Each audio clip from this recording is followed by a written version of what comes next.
Hello, everybody, and welcome to Cracking the Code, episode number 23, where I am joined by Chris Bowen, ClearData's founder and Chief Information and Security Officer. We are going to discuss the recent IT outage as it relates to business resilience. So, hi, Chris. How are you today? Doing great. Thanks. All right. Thanks for joining us again for another episode where we're going to pick your brain. All right, we can go ahead and dive right in. So we wanted to talk about the recent global IT outage that is still impacting many other systems, airlines, especially healthcare. So let's dive right into question number one.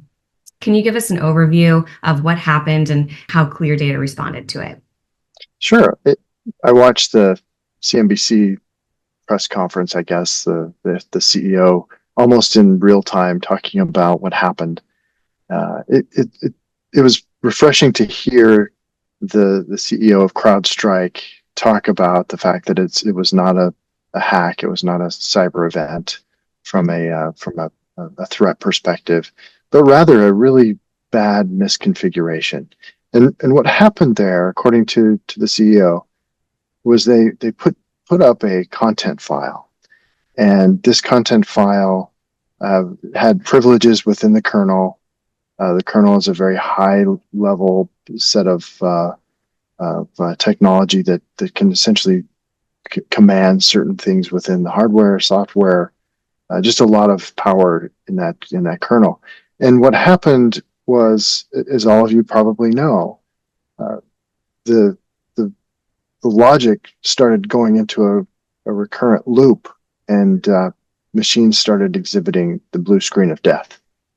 Now, I'm a Mac guy, so I don't necessarily know what that means anymore after 10 years of being on a Mac. But nearly every Windows machine that's out there had some kind of an impact. Mm-hmm. So you're right, Natalie. We had airplanes staying on the ground. We had I was driving, and those big billboards that would have, digital billboards, they would have that blue screen of death on the freeway. They're just mayhem. And you wouldn't think that's a big deal, but the fact is, CrowdStrike did put out a fix in about 30 minutes, which was remarkably fast, really, really fast. The challenge there was that even though the fix had been put out, the damage had been done, and millions and millions and millions of Windows systems around the world essentially cratered. Mm-hmm. And so in terms of ClearData, we put up a quick service desk that focused on this. We started that process, Thursday night. We manned it all night and the next day and the weekend. And of course, then we reached out to our customers that may have been impacted as well. Now, what we did learn was that none of our customers were impacted through the infrastructure that we have in place for our customers, as well as the management plane and all those other systems. But some of them had some challenges because of the fact that they had to reboot. Sure. And restart many of these machines. I'll be honest with you, some of these reboots around the world, sometimes they had to do up to 15, 16, right. 17 reboots, right, to get this thing fixed. And so we're, in healthcare especially, we're still seeing a massive impact on some of these issues because of the fact that you don't necessarily, in this day and age, you don't necessarily think that, hey, you might actually have to have a person go slog their way through a data center or somewhere to reboot a machine, a server. And in this case, sometimes it's 15, 16, 17 times. And so just think about the vast number of servers, it's Windows systems that had to be rebooted, and you're still seeing a massive problem, massive challenges at this point in time. Absolutely. I think that there's some pride in the quickness within the fix. Within a matter of minutes, this fix was deployed. And like you said, the repercussion of the manual updates, not many of the companies affected, few of the devices and the companies affected were able to deploy their own fixes within a matter of minutes. And like you said, we're still seeing that fallout for sure. Yeah. And, let's be honest. If we talk about some lessons learned here for a second, Sure. Absolutely. Deploying a piece of content that can crater millions and millions of systems in one fell swoop, you know, maybe the deployment of some of these updates or these changes needs to be staged. I mean, Mhm. if you think about what Apple does when they deploy a new iOS, or you think about other companies that need to update systems throughout the world, what we've seen that has been successful is that they stage rollouts of these deployments. In this case, one of the biggest failures was, hey, we're going to put this in place. They didn't realize the mistake that was in there until it was too late, and it happened instantaneously once that logic loop started to spin out of control. And the lesson there is stage your deployments, for crying out loud. Absolutely.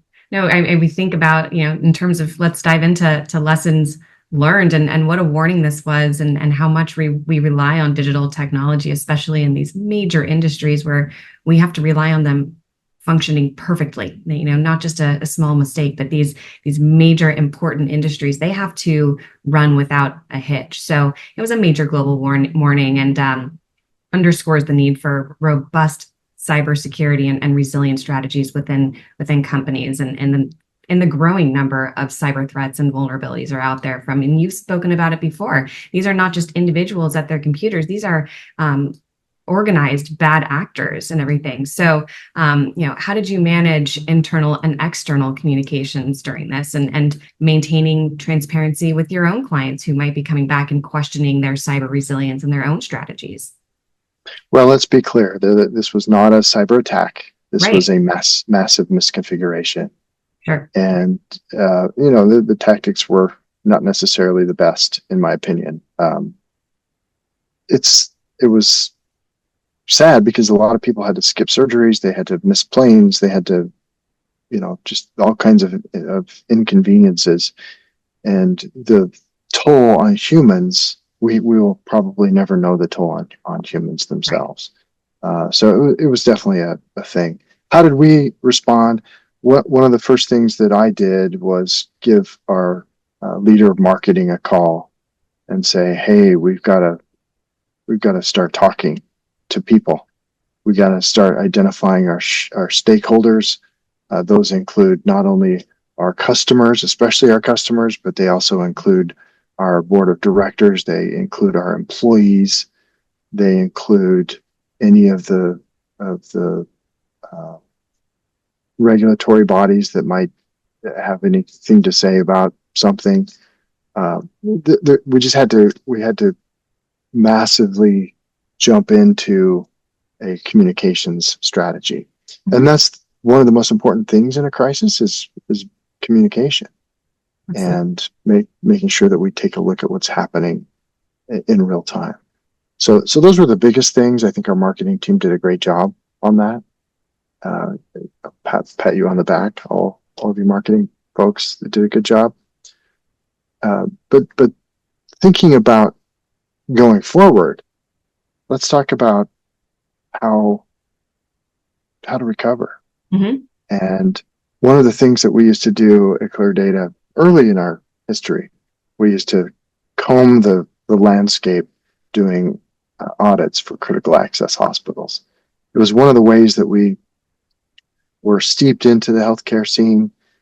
It was a necessary thing, especially high tech act came about and people were moving from paper to digital. So we had to go help identify critical systems. So Hmm. one of the things that is one of the tenets of the security rule under HIPAA is to have a PHI inventory and inventory your critical assets, your critical systems that have to be in place, that can't go down.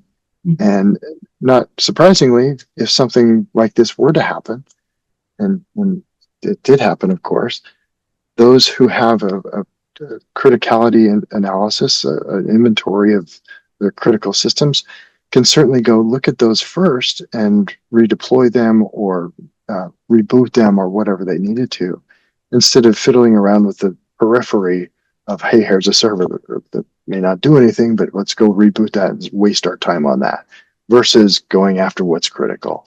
So understanding your criticality analysis is a really important thing. Thank you. Absolutely. And in the context of vendor evaluation and reflecting on your own role as a vendor, how did this change your view, if any, if it did at all, of your own practices, evaluating your own vendors? Well, what our vendors have to meet are the same standards that we have to meet, which are defined by the covered entity, the hospital, the provider, the insurance company, et cetera. So in terms of the vendor situation, nobody could have predicted this. CrowdStrike was a very well-respected company. It still is. It was a very unfortunate incident that happened. They've learned a lot. I bet you're going to see staged rollouts of changes and tighter change management processes. But a vendor has to be interrogated, if you will, before it can ever touch something that's going to impact a patient life or patient safety, or even a system that could have downstream effects. And so, again, we know that vendors cause probably 83% or so of the misconfigurations and the outages that happen, and the breaches that happen as well. And we just have to continue to work with our vendors, make sure that we do those regular assessments, kick the tires. How are they doing? Are they still doing what they say they're doing? How is that going? And so vendor diligence is a very important part of the equation here. And you also participated in a webinar on mitigating the third-party risks in vendor evaluation. So we'll go ahead and link that below the video resources here for your reference. Since it is just such a huge and important part of business resilience. So yeah. I'd like to ask you a quick question about the role of regulators and what role do regulators play here, and what role should they play in response to this recent outage?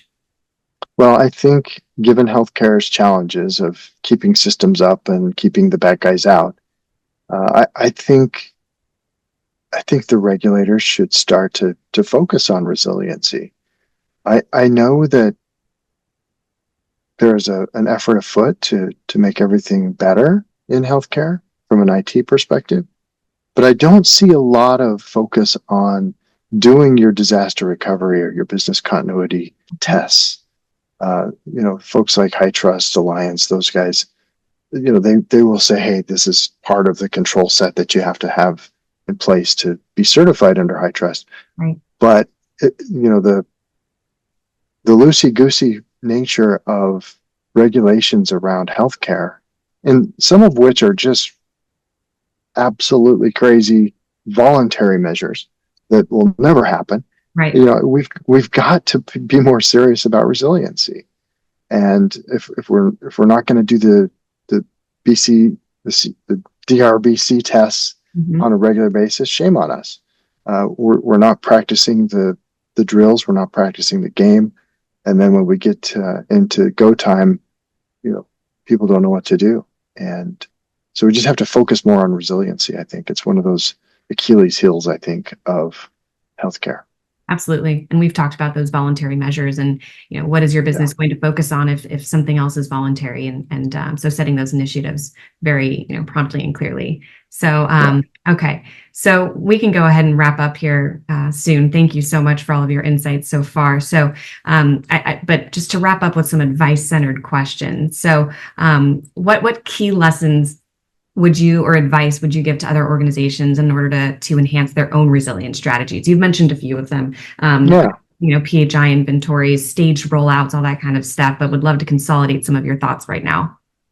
Yeah, if you're a vendor, you need to think about your legal implications, your consequences if you have an event like this. You need to understand, the figures are, 5.4 billion. Those numbers are being floated around in terms of how much this is going to cost the world. Insurance companies are, those of us are going through that cycle of insurance renewals. We've already seen the onslaught of emails saying, hey, do you remember the CrowdStrike event? You need to think about this in your renewal. Of course we course, we know that we need to think about that in our renewals, but understand your cyber coverage. If you have an incident that happens like this? What, how are you protected? Have you offloaded some of that responsibility or liability? You need to define your claims. You need to gather evidence as you go. A lot of folks just respond to the incident and they forget about the evidence, or they accidentally destroy the evidence, those kinds of things. Mm-hmm. Again, we talked about the criticality matrix. Do your security and business risk analysis after an event like this. Mm-hmm. And there's some more that we could point you to. We're going to put them in the on screen, a link to them as well. Yep, We'll put some more of these things as well to make sure that you can just take a look at the playbook and go execute on it. But we need to do that. Well, Chris, thank you as always for your insights and your thoughts here. Always appreciate it. Join us next time, everybody, for episode number 24 of Cracking the Code, and have a great day. Thanks a lot.